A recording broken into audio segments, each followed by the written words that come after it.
Hello there everyone, my name is Emilio. Welcome to my channel. In today's video, I just wanted to showcase some movies that I would highly recommend. The theme of this YouTube video is going to be sword and sand epics. So, Christopher Nolan's film, The Odyssey, is coming out. But I'm psyched and excited for it because it is a big, huge sword and sand fantasy action adventure epic. And we don't get movies like that anymore, okay?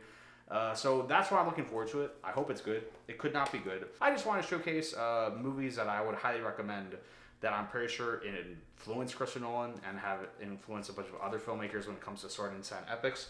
And also, I love those films. I love that genre. And here are just a few movies that I just wanted to show that showcase epic movies like that. So I'm going to go ahead and start with the first movie on my list is Spartacus.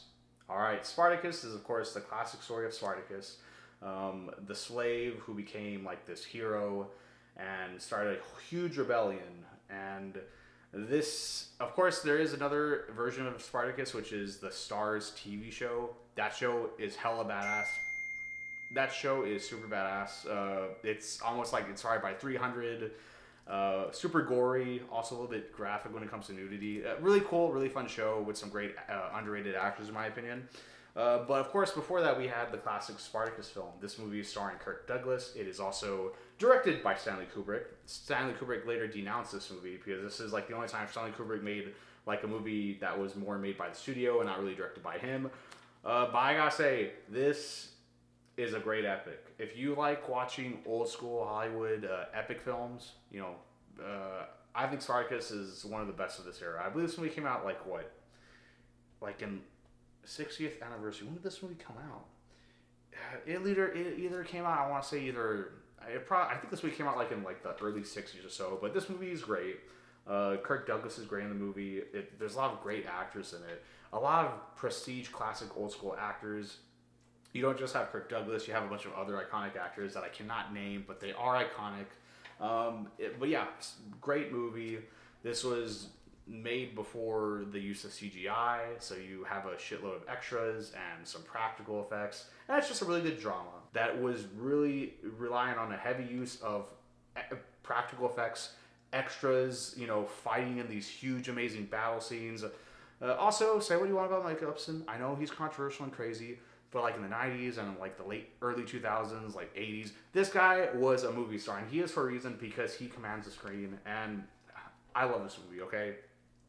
Some people say this movie is controversial now because I guess, you know, it's directed by Mel Gibson, it's historically inaccurate, it's offensive to Scottish. Dude, I don't care. Of course, here's another modern movie that I'm going to recommend, directed by Ridley Scott, which is Gladiator. Won Best Picture. Another epic movie like this that won Best Picture. It's kind of weird, bro. There was a time when Hollywood really put a lot of money into making movies like this, and this is like one of the last ones that peaked, which is Gladiator. Stars Russell Crowe, and man, it's just a story of like, you know, this guy, you know, in Rome, his family is murdered by Joaquin Phoenix, and he has vengeance, but he also becomes like this hero to like the Roman people as a gladiator. Great movie. Some cool action scenes, all right? Some really great action scenes. Better than Gladiator 2. Fuck that movie. Okay, not fuck that movie, but Gladiator 2 is definitely a huge step down from the first one. And here's a little bit of a very, very, very underrated epic that is also directed by Ridley Scott, and that is Kingdom of Heaven. I only own the Blu-ray. I don't own the 4K because, you know, that thing's like impossible to get. Or it's like super expensive. I don't want to spend like $40 on like a copy of Kingdom of Heaven. As much as I love this movie, but I just saw the Blu-ray like a few months ago, and man, I gotta say that I only see this movie like 3 times.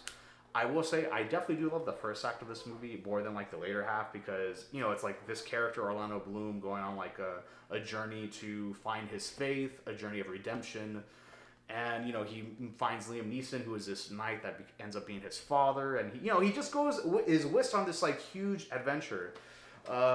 I do find the later act of the movie to be kind of boring, but it is a really great movie. And I do also think this is really great. It's not a faith-based film. I mean, of course, Ridley Scott is an atheist. But it is this character who goes on this journey of basically going to Jerusalem. And he is trying to find faith.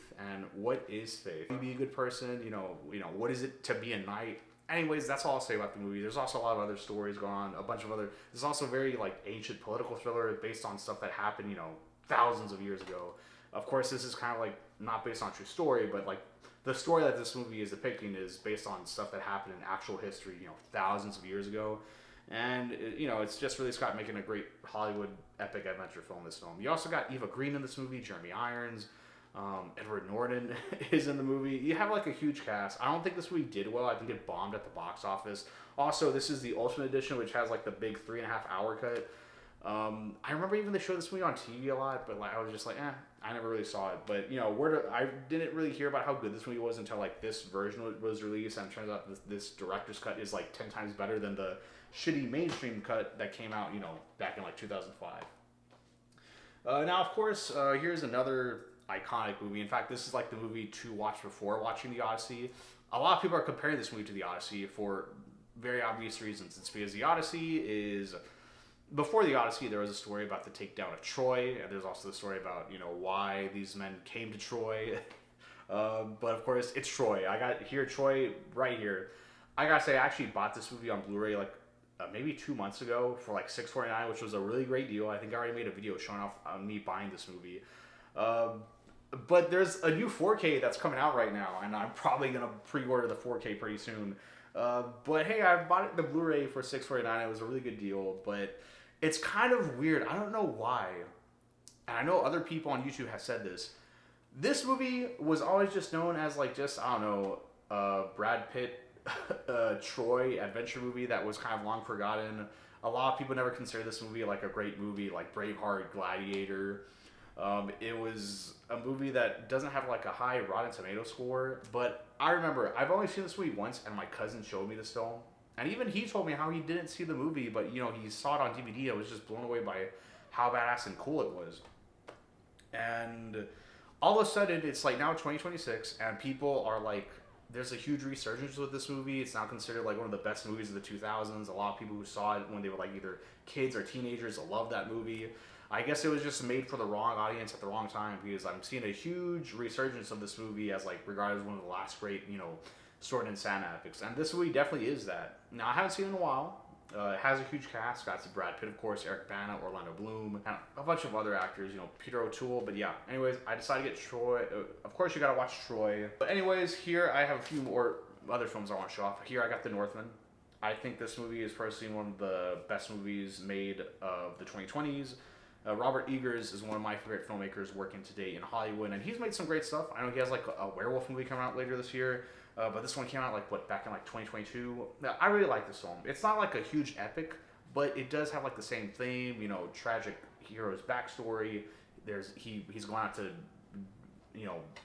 basically enact vengeance and justice. But this is like really a gray movie because in most of the movies that I've shown off, the lead characters are meant to be shown as these like honorable men that only kill people that deserve to be killed. This movie shows that the Vikings are brutal. They kill anyone in their way. And even the lead hero of this movie, played by who? Alexander Skarsgård.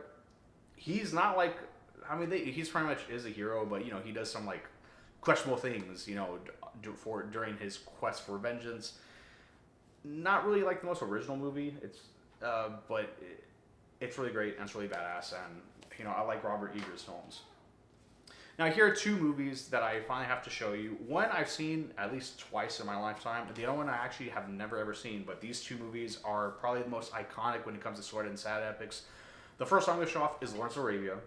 I only have the Blu-ray, I don't have the 4K, and I got Ben-Hur on 4K. I haven't even seen this movie on 4K yet. I definitely need to watch it. The plastic is still around the box. But yeah, these two movies, I've never seen them, but if you are a person who's into films or have ever heard about film history, these movies are iconic. Ben-Hur has the iconic chariot scene that was all done practically. It has a huge A-list cast. You got Charlton Heston as a star. And of course, you got Lawrence of Arabia with like Peter O'Toole, and this was, of course, based on a true story that was actually not too long ago during the making of this film. But of course, it's a story of Lawrence. And yeah, huge iconic film. I've only seen this movie twice. I hope to one day see this movie like in a movie theater. A huge IMAX showing or like a 70mm showing if that's possible. Because this is just one of the most beautiful films ever made. Also, I gotta say, the appeal of these movies, I want to say specifically Lawrence of Arabia, is that, you know, they shot this movie practically. They shot this movie in the desert, and it's just one of the most beautiful films of all time. Using actual airplanes, having actual extras, on camels. It's a great movie. It's a classic for a reason. I gotta say, to me, the thing that is most memorable about this movie is like when the character is like taking the two kids, to like the headquarters or whatever. I forget what it's called. And they're trapped in the desert. It's just brutal. It just shows how brutal the desert is. But Lawrence of Arabia, it's one of the greatest movies of all time. And of course, I got Ben-Hur. I don't really have much to say other than it has an iconic chariot scene. It's a huge biblical epic, before like Star Wars, before Marvel movies. I think this is what the standard was for what a Hollywood blockbuster should be. So yeah, I know I kind of rambled a lot in this video, but I just wanted to showcase these movies. If you're a person who is looking forward to the Odyssey and you want to watch some movies that are gonna crave your needs for classic sword and sand epics full of adventure, suspense, fun, and maybe some heartbreak and romance, watch these movies. They're great movies. Some of them are classics, some of them are hidden gems. I mean, I think the only one that's a hidden gem is Kingdom of Heaven. Most of these movies are like pretty popular now, especially Troy, which is getting this huge resurgence. But yeah, great movies. And also, I'm looking forward to the Odyssey. All right, I know a lot of people aren't. But, if you go on the internet, everyone's just shitting. Apparently, the YouTube video for the US trailer of the Odyssey got like all these downvotes. I actually think it's the best trailer out of the trailers they've shown. But yeah, I don't know. And also, if you're not going to watch the Odyssey, you might as well just go ahead and put some of these movies on because they are great movies. But yeah, anyways, that's all I have to say in this video. If you made it to the end of this video, hey, thank you so much for watching, and more videos will be coming out very, very soon. And yeah, have a good night. Bye.